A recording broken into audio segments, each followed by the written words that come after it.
Imagine trying to play a really high-stakes game of chess. Yeah. Right. But your opponent, well, they're playing poker. Yeah, that's a guaranteed disaster right there. Exactly. So you sit down, you meticulously plan your opening moves, you're thinking about controlling the center of the board, and they just push all their pawns forward and yell, all in! Right. The rules just simply do not align at all. The underlying assumptions of why you are even at the table are completely different. And today we are taking a deep dive into two highly partisan, really culturally explosive artifacts that kind of show us exactly this dynamic. Yeah, and these two sources are wild. They really are. First, we've got a deeply detailed, very conservative geopolitical monologue from commentator Mark Levin. This is all about U.S. military strategy and regime change in Iran. And then on the complete opposite end of the spectrum, we have a panicked, highly conspiratorial YouTube comment section reacting to a completely routine local health update in New Jersey. Right. Now, before we get into this, we have to lay down some ground rules for you listening. We aren't taking sides today. Nope, nothing. We are not here to endorse the politics of the left or the right. That is not the mission of this deep dive. Exactly. We're basically acting as impartial observers here. We want to examine the arguments and those fascinating patterns of human behavior that these sources reveal. Right. We're using these artifacts as a magnifying glass to examine a pretty terrifying reality for you to consider. Right. Basically, what happens to a society when the baseline of trust just drops to absolute zero? It's a great question. Because it creates a reality where every single piece of information, whether it's, a global peace treaty or just a neighborhood public health memo, is immediately assumed to be a weapon. Wow, yeah. Assumed to be a weapon. Yeah, we're essentially dissecting the mechanics of bad faith today. When the assumption of bad faith becomes the default lens through which a society views the world, the actual facts on the ground, they become almost irrelevant. The narrative simply overrides the data. Okay, so let's unpack this. How does a geopolitical strategy for the Middle East connect to a few people getting off a cruise ship in New Jersey? It seems like a massive stretch, I know. It really does. But here's where it gets really interesting. Let's start by looking through that lens on the global stage. Okay, let's do it. So Levin's monologue makes this sweeping claim, right? He asserts that President Trump achieved a, quote, historic military victory against Iran, and he did it without deploying a single ground troop. Right, which is a huge distinction to make. Absolutely. He points to a very specific strategy. He highlights the destruction of Iran's immediate nuclear threat and their missile systems, the exact infrastructure they use to project power over surrounding nations. And alongside that kinetic military action, Levin outlines this severe economic chokehold. The two-pronged approach. Exactly. The strategy wasn't just about blowing up launch pads. It was really about asserting control over the Strait of Hormuz. Right. Because for context, something like a fifth of the world's daily oil consumption passes through that single really narrow waterway. That is just a wild statistic. A fifth of the world's oil. Yeah, it's massive. So by effectively crippling Iran's ability to sell oil through that strait, the administration aimed to just completely strangle the regime's economy. But the massive constraint placed on this entire strategy is what really fascinates me. Levin explicitly points out that there is absolutely zero political will in the United States to send ground troops into Iran. Zero. Yeah, none. The American public is just completely fatigued by prolonged, massive military occupations in the Middle East. The boots-on-the-ground invasion is entirely off the table. Which, forces a radical rethinking of how you wage war in the modern era. You have to rely entirely on that economic warfare and those highly targeted surgical military strikes. Right. And Levin argues that this two-pronged approach has two distinct potential objectives for any administration. Okay, what are they? Well, you are either applying this immense pressure to force Iran to the table for a mega deal, like a comprehensive binding treaty that dictates their geopolitical behavior. Right, a massive diplomatic win. Yeah. Or the second objective is to squeeze the regime so tightly that it collapses entirely under its own weight. I look at this like a massive game of geopolitical Jenga, Oh, I like that analogy. Yeah, so you have the U.S. meticulously pulling out the economic blocks, pulling out the military infrastructure blocks. Very carefully removing the support. Right, but without sending in ground troops, which would be the equivalent of just, shaking the table itself to knock the whole thing over. Yeah. The question is, can the tower actually fall just by pulling out those pieces? That's the big question. Does an entrenched power structure actually collapse just because its bank accounts are frozen? Well, let's test that Jenga analogy, because Levin actually has a very definitive stance on those two potential outcomes. He does. Yeah, he argues that pursuing the first option, the mega deal, is completely futile. Wait, completely futile? Why even try then? His rationale is that Iran has violated every single deal it has ever signed. And he points specifically to the Obama-era nuclear agreement as proof. Okay, so total distrust of the diplomatic process. Exactly. The claim is that even with a deal that seemingly gave them a pathway to secure nuclear weapons in the future, the regime still defied monitors and unannounced inspections. And this is where we have to look at the mechanics of why. Why would a nation-state repeatedly violate agreements that are arguably in its own long-term economic interests? Right. It seems totally counterintuitive. It does. But Levin argues that we are fundamentally misunderstanding the entity we are actually dealing with. He redefines the regime not as a traditional nation-state, but as a, quote, Marxist Islamist worldwide revolutionary movement. And we really need to unpack the practical mechanics of that phrase, Marxist Islamist, because it just changes the entire diplomatic equation. How so? Well, think about a normal, traditional nation-state. The government prioritizes its own survival, the security of its borders, and, the prosperity of its citizens. Right. Standard self-preservation. Exactly. If crippling economic sanctions cause a normal nation's citizens to starve, the government will eventually fold and sign a treaty to save the state. Because the state's survival is the ultimate goal. Precisely. But Levin quotes this concept that the state serves the revolution, not the other way around. Wow. Okay, that flips everything on its head. It really does. Think about how that alters the pressure points. If the state is merely a vehicle to expand a religious and ideological revolution, then starving citizens aren't a political liability that forces you to the negotiating table. They're just collateral damage. Or even martyrs for the cause, right? Yeah. The revolution was never meant to perfect the state. The state is just a disposable tool for global dominance. So, going back to our chess versus poker analogy earlier, it's actually even more extreme than that. It's like playing with a poker player who actually wants you to flip the table over, because the resulting chaos serves their ultimate ideological goal. Yes, exactly. If a regime operates purely on that level of ideology, does that make traditional diplomacy literally impossible?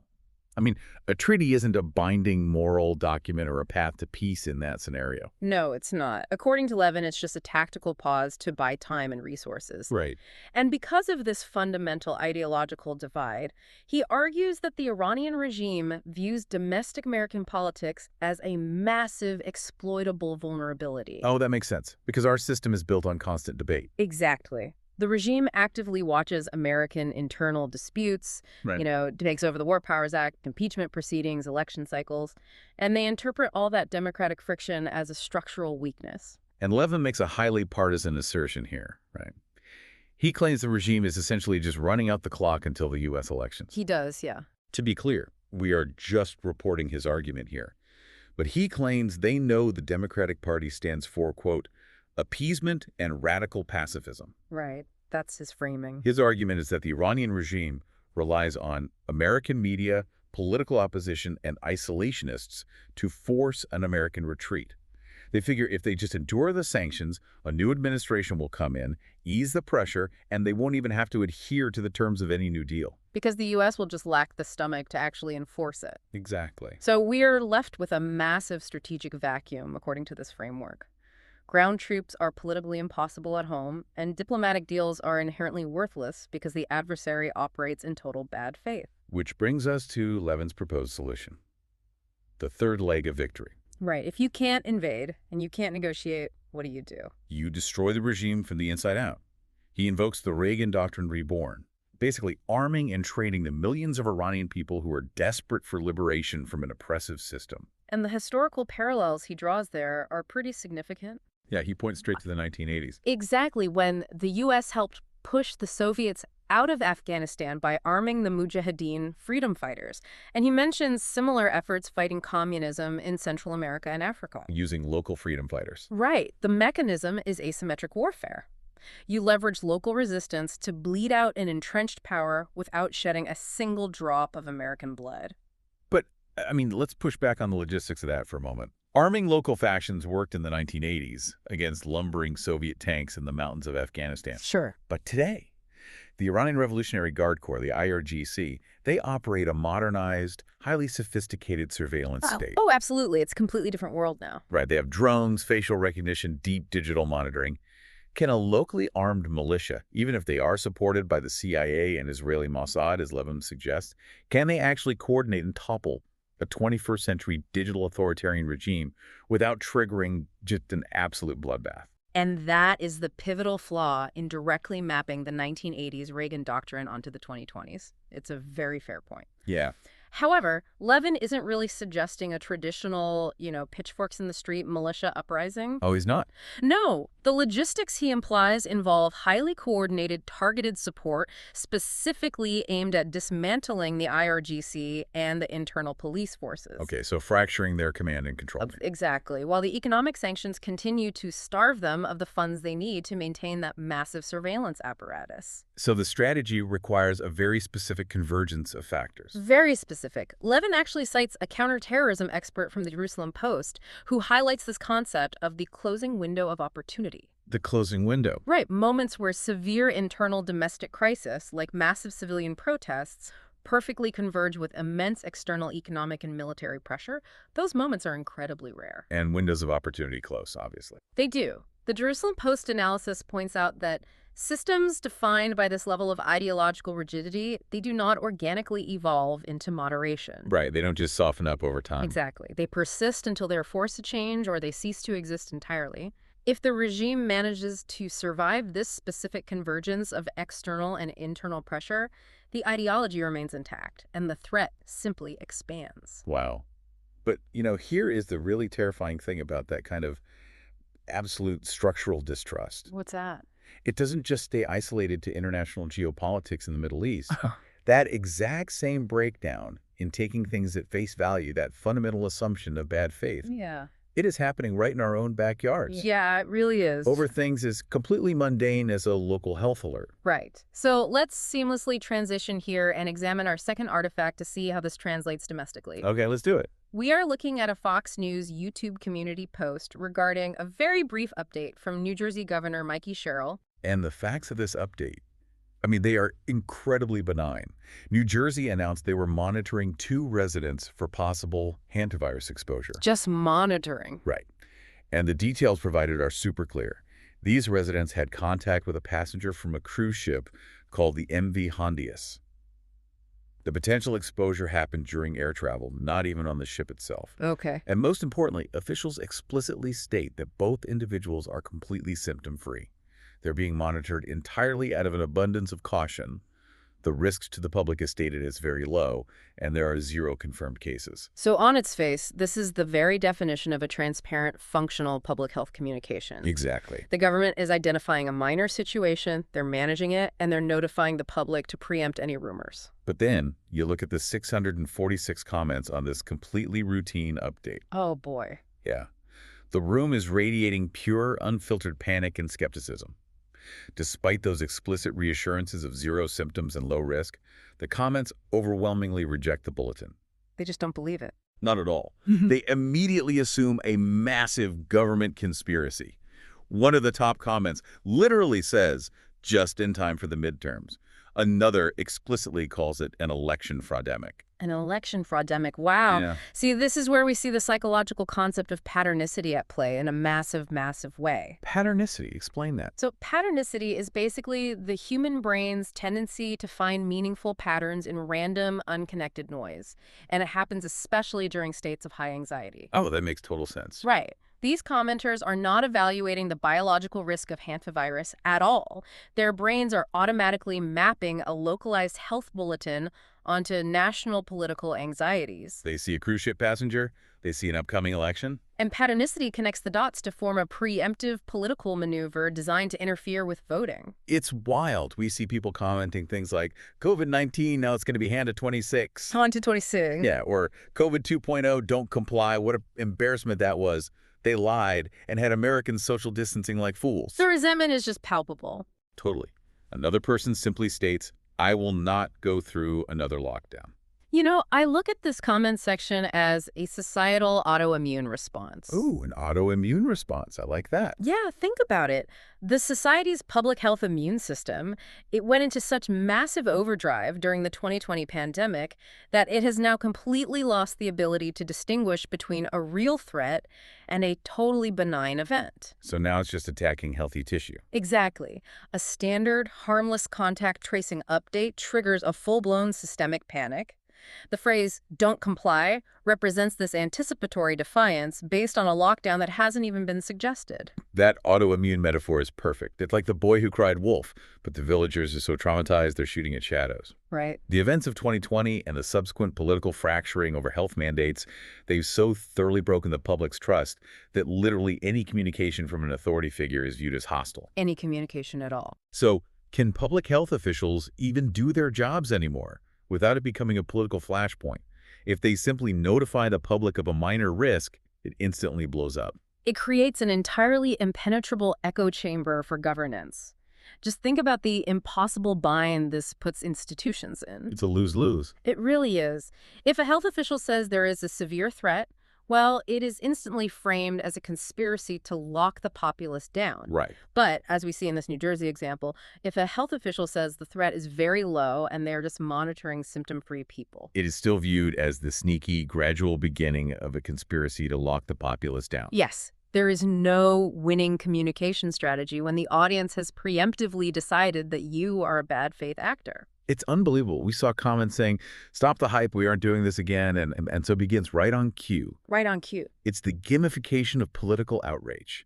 There's this pervasive, deeply rooted belief that these events are scripted, that public health scares are just manufactured levers used to control the populace. Which really brings us to the overarching theme connecting these two vastly different sources today. Yeah, let's tie this all together. Whether we are analyzing Mark Levin's total dismissal of international diplomacy, the argument that a revolutionary regime can never, ever be trusted to honor a treaty, Right. or we are dissecting hundreds of YouTube commenters utterly rejecting a local health department's mundane safety update.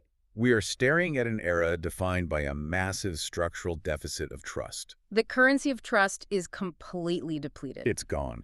And for you listening, understanding this baseline of profound skepticism is absolutely crucial for how you navigate modern media and society. It really is. It colors how every single piece of information is framed, how it's delivered, and how it's received. Exactly. When you consume news today, you aren't just absorbing facts. You are navigating a highly volatile landscape where the fundamental credibility of the institution delivering those facts is constantly under siege. The data matters less than the perceived motive of the messenger. 100%. And honestly, it leaves us with a truly unsettling reality to consider. If the default reaction to both foreign treaties on the global stage and domestic health alerts in our own backyards is immediate, unwavering suspicion, Yeah. how does a society rebuild a shared baseline of truth? When the next real, undeniable crisis hits a crisis that requires unified action, sacrifice, and absolute clarity, how will we know who to believe? That is the million-dollar question. We'll leave you to ponder that on your own. Thanks for joining us on this deep dive.